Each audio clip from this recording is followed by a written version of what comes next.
update on day 20 of testimony in the case against Sean Diddy Combs. Today, the jury continues to hear from an alleged victim who's keeping her identity protected and going by the pseudonym of Jane. It's her fourth day on the stand. Now, the jury did listen to audio recordings, voice messages rather, that Combs sent to this alleged victim via text between November 2021 and August of 2023. Take a listen to one of those voice memos that was entered into evidence that was left in August of 2023, not too long before the Cassie Ventura lawsuit. Where my life is at right now, I don't have no time for no games, baby girl. Me and you could be mad, I could have a spat, we could have whatever. Then after that, you better get on your job. That's really, that's all it is. Cause you got me on my job. Nah, it ain't never gonna work like that over here. You know what I'm saying? I was trying not to leave this message, but you have left me no choice. All right, joining us live from outside of that federal courthouse where there are no cameras, but we do have journalists inside. Court TV senior producer Emanuela Grimberg is joining us. Emanuela, let us know about what happened today with Jane on the stand for now third or fourth day. Yes, today Jane began her cross-examination at long last, and it's kind of an interesting cross-examination. It feels kind of familiar or almost congenial because, as we learned yesterday and was confirmed today, Jane started talking to the defense long before she started talking to the government.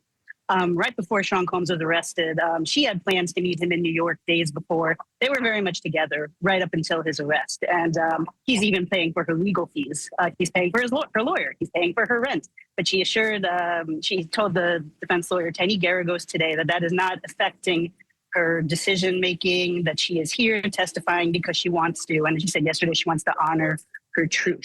So from there, the defense has really gone into this idea of why she was in this relationship and why she stayed in it.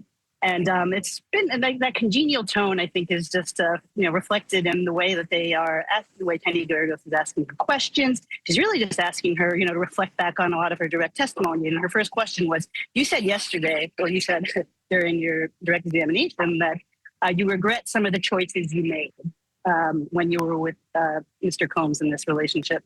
And Jane said, I regret the lifestyle that he drew me into. And I resent the lifestyle he drew me into. And he drew me into that lifestyle through manipulation. She said, though, I still love him. Jane says she still loves Sean Combs, but she regrets the lifestyle that he led her into. It's interesting. Teddy tried to draw her in there by saying choice, and it sounds like she caught that and didn't do it. Teddy, of course, Mark Garagos' daughter. Right.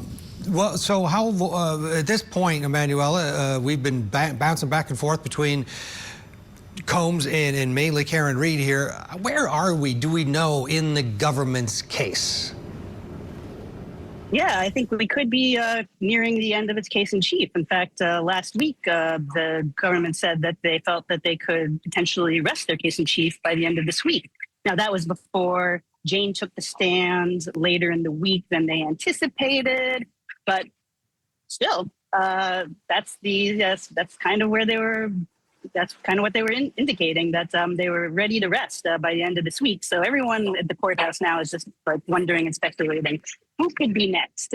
Could it be one of these members of Combs' inner circle that we keep hearing about? Could it be one of his security guards? Could it be Chief of Staff Christina Coram, who went on some of Jane's vacations with Combs? In fact, Jane was testifying again today about how Christina Coram helped her when she was on a bad drug trip.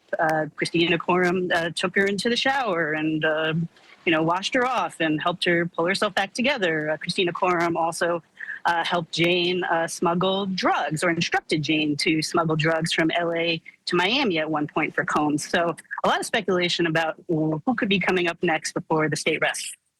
The infamous KK that we keep hearing about in this testimony. Emanuela Grimberg, thanks so much for that live update out in New York.